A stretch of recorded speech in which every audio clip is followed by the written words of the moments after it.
आज मैं एक कहानी प्रस्तुत करने जा रही हूँ जो बहुत ही मशहूर है, बहुत लोगों ने पढ़ी होंगी, सुनी होंगी और बहुत लोगों ने नहीं भी सुनी होंगी। तो मैं प्रस्तुत कर रही हूँ ये कहानी बड़े घर की बेटी।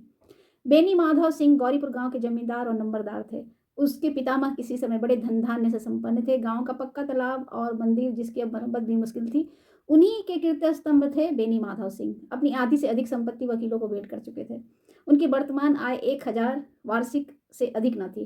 ठाकुर साहब के दो बेटे थे। बड़े का नाम श्रीकंठ सिंह था। उसने बहुत दिनों के परिश्रम और उद्योग के बाद बीए की डिग्री प्राप्त की थी। अब एक दफ्तर में नौकर था। छोटा लड़का लाल बिहारी सिंह दोहरे बदन का सजीला जवान था। भरा हुआ मुखड़ा, चौड़ी छाती, भैंस का 2 सेर ताजा दूध वह सवेरे उठकर पी जाता था। श्रीकंठ इस अंग्रेजी डिग्री के अधिपति होने पर भी पाश्चात्य सामाजिक प्रथाओं के विशेष प्रेमी न थे, बल्कि वे बहुधा बड़े जोर से उसकी निंदा और तिरस्कार किया करते थे। दशहरे के दिनों में वे बड़े उत्साह से रामलीला में सम्मिलित होते और स्वयं किसी न किसी पात्र का अभिनय करते थे। प्राचीन सभ्यता का गुणगान उनकी प्रकृति का प्रधान अंग था। सम्मिलित कुटुंब के तो वे एकमात्र उपासक थे। आजकल स्त्रियों को कुटुंब में मिलजुल कर रहने की जो अरुचि होती है, उसे वह जाति और देश दोनों के लिए हानिकारक समझते थे। यही कारण था कि गांव की लल्लाएं उनकी निंदक थी। कोई कोई तो उन्हें अपना शत्रु समझने में भी संकोच न करती थी। स्वयं उनकी पत्नी को इस विषय में इनसे विरोध था। यह इसलिए कि उन्हीं के उसे अपने सास ससुर देवर या जेठ आदि से घृणा थी, बल्कि उसका विचार था कि यदि बहुत कुछ सहने पर भी परिवार के साथ निर्वाह न हो सके, आए दिन की कलह से जीवन को नष्ट करने की अपेक्षा है कि अपनी खिचड़ी अलग पकाई जाए। आनंदी एक बड़े उच्च कुल की लड़की थी। उसके बाप की एक छोटी सी रियासत के तालुकेदार थी। विशाल भवन, एक हाथी, 3 कुत्ते, झाड़ फानुस, ऑन रेरी मजिस्ट्रेट और ऋण जो एक प्रतिष्ठित तालुकेदार के योग्य पदार्थ था, सभी यहाँ विद्यमान थे। नाम था भूप सिंह। बड़े उदारचित्त और प्रतिभाशाली पुरुष थे, पर दुर्भाग्य से लड़का एक भी न था। आनंदी चौथी लड़की थी। वह अपनी सब बहनों से अधिक रूपवती गुणवती थी। इससे ठाकुर भूप सिंह उसे बहुत प्यार करते थे। सुंदर संतान को कदाचित उसके माता पिता भी अधिक चाहते हैं। ठाकुर साहब बड़े धर्म संकट में थे कि आनंदी का विवाह कहाँ करें। न तो यही चाहते थे कि ऋण का बोझ बढ़े और न यही स्वीकार था कि उसे अपने को भाग्यहीन समझना पड़े। एक दिन श्रीकंठ सिंह उनके पास किसी चंदे का रुपया मांगने आए। भूप सिंह उनके स्वभाव पर रिझ गए और धूमधाम से श्रीकंठ का विवाह आनंदी के साथ हो गया। आनंदी अपने नए घर में आई तो यहाँ रंग ढंग कुछ और देखा। जिस टिमटाम की उसे बचपन से ही आदत पड़ी थी, वह यहाँ नाम मात्र को भी न था।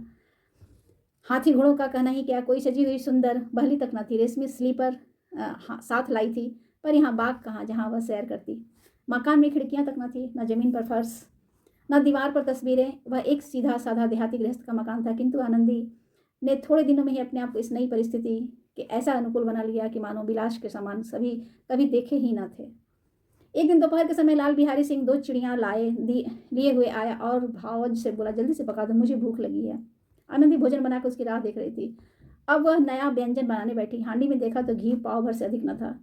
बड़े घर की बेटी किफायत क्या जाने। उसने जब सब घी मांस में डाल दिया। लाल बिहारी खाने बैठा तो दाल में घी न था। बोला, दाल में घी क्यों नहीं छोड़ा? बोला कि दाल में घी क्यों नहीं छोड़ा? आनंदी ने कहा, घी सब मांस में पड़ गया। लाल बिहारी जोर से बोला, अभी परसों ही तो घी लाया हूँ, इतना जल्दी उठ गया? आनंदी ने उत्तर दिया, आज तो कुछ पाव भर रहा होगा, वह सब मैंने मांस में डाल दिया। जिस तरह सूखी लकड़ी जल्दी से जल उठती है, उसी तरह क्षुधा से बावला मनुष्य जरा जरा सी बात पर तिनक जाता है। लाल बिहारी को भावच की ढिठाई बहुत बुरी मालूम हुई। तिनक कर बोला कि मैके में तो वो जैसे घी की नदी बहती हो। स्त्रियां गाली सह लेती है, मार भी सह लेती है, पर उससे मैके की निंदा कहाँ सही जाती। आनंदी मुंह फेर कर बोली, हाथी मरा भी तो 9 लाख का, वह इतना घी तो नित्य नाई कहार खा जाते हैं। लाल बिहारी जल गया, थाली उठाकर पटक दी और बोला, जी चाहता है जीभ खींच लो। आनंदी को भी क्रोध आ गया, मुंह लाल हो उठा। बोली, वे होते तो आज इसका मजा चखा देते। अब अनपढ़ उज्जड लाल बिहारी से रहा ना गया। खड़ा उठाकर आनंदी की ओर जोर से फेंकी और बोला, जिसके गुमान पर फुली हुई हो उसे भी देख लूंगा और तुम्हें भी। आनंदी ने हाथ से खड़ाऊ रोकी, सिर बच गया, पर उंगली में काफी चोट आई। क्रोध के मारे हवा से हिलते हुए पत्ते की भांति कांपते हुए अपने कमरे में आकर खड़ी हो गई। स्त्री को पति के बल पर पुरुषत्व का घमंड होता है। आनंदी खून का घूंट पीकर रह गई। श्रीकंठ सिंह शनिवार को घर आया। बृहस्पतिवार को यह घटना घटी थी, तो 2 दिन तक आनंदी कोप भवन में रही। न कुछ खाया न कुछ पिया, बस श्रीकंठ की बाट देखती रही। और अंत में शनिवार को नियमानुसार संध्या समय घर आए और बाहर बैठकर कुछ इधर उधर की बातें की। कुछ देश काल संबंधी समाचार तथा कुछ नए मुकदमे आदि की चर्चा करने लगे। वह वार्तालाप 10 बजे तक रात तक होती रही। गांव के भद्र पुरुषों को इन बातों में ऐसा आनंद मिलता था कि खाने पीने की भी सुध न रहती थी। श्रीकंठ सिंह को पिंड छुड़ाना मुश्किल हो जाता था। ये 2-3 घंटे आनंदी ने बड़े कष्ट से काटे। किसी तरह भोजन का समय आया, पंचायत बढ़ गई, एकांत हुआ तो लाल बिहारी ने कहा, भैया आप जरा भाभी को समझा दीजिएगा कि मुंह संभाल कर बातचीत किया करें, नहीं तो एक दिन अनर्थ हो जाएगा। बेनी माधव सिंह ने बेटे की ओर से साक्षी दी, हाँ बहू बेटियों का यह स्वभाव अच्छा नहीं, मर्दों के मुंह लगे। लाल बिहारी बोला, वे बड़े घर की बेटी है, हम भी तो कोई कुर्मी कहार नहीं है। श्रीकंठ ने चिंतित स्वर में पूछा, आखिर बात क्या हुई? लाल बिहारी ने कहा, कुछ भी नहीं, यूं ही आप उलझ पड़ी। मैके के सामने हम लोगों को कुछ समझती ही नहीं। श्रीकंठ खा पी कर आनंदी के पास गए, वह भरी बैठी थी, ये हजरत भी कुछ तीखे थे। आनंदी ने पूछा, चित्त तो प्रसन्न है? श्रीकंठ सिंह बोले, बहुत प्रसन्न है, पर तुमने आजकल घर में क्या उपद्रव मचा रखा है? आनंदी की त्योरी चढ़ गई, झुंझलाहट के मारे बदन में ज्वाला सी दहक उठी। बोली, जिसने तुम्हें यह आग लगाई है उसे पाऊं तो मुंह झुलस दूं। इतनी गर्म क्यों होती हो? बात तो कहो। क्या कहूँ, यह मेरे भाग्य का फेर है, नहीं तो एक गंवार छोकरा जिसको चपरासीगिरी करने का भी शऊर नहीं, मुझे खड़ाओं से मारकर यूं अकड़ता।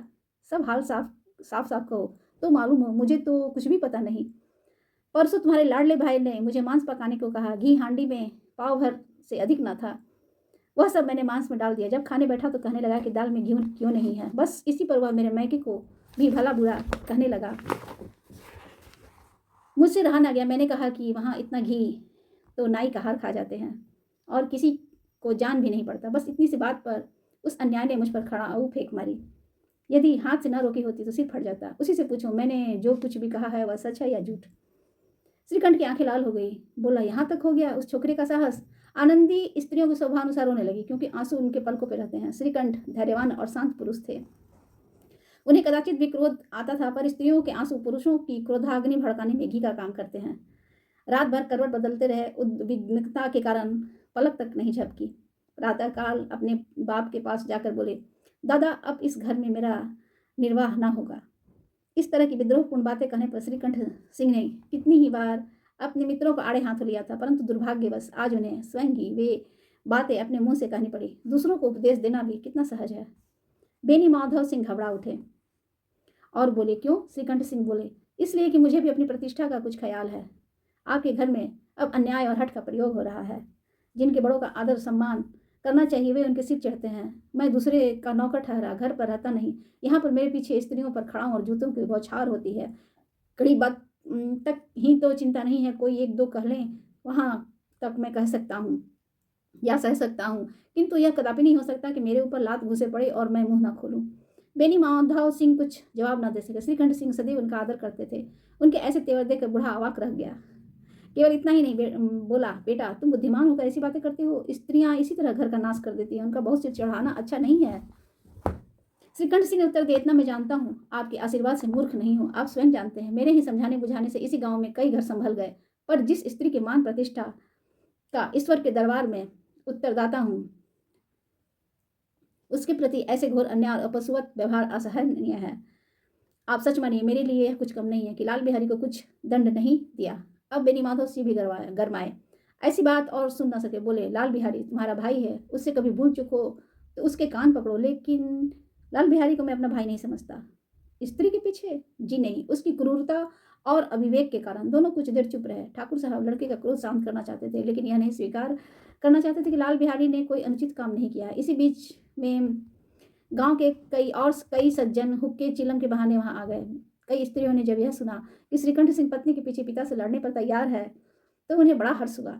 दोनों पक्षों की मधुर वाणियां सुनने के लिए उनकी आत्माएं अकुलाने लगी। गांव में ऐसी कुछ कुटिल मनुष्य भी थे जो इस कुल की नीति पूर्ण गति पर मन ही मन जलते थे।